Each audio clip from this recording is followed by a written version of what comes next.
First you need to open the lid and switch on the robot.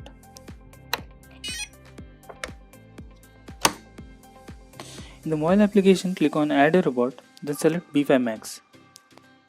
Select Robot is already switched on and click on Next.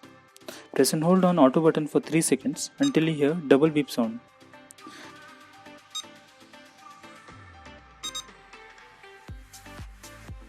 Then select Beep is heard and click on Next.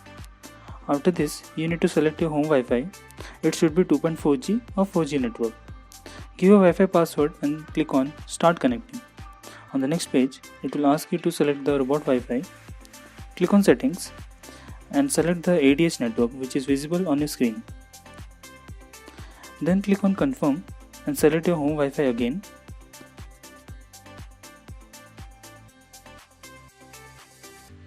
Finally, click on Save.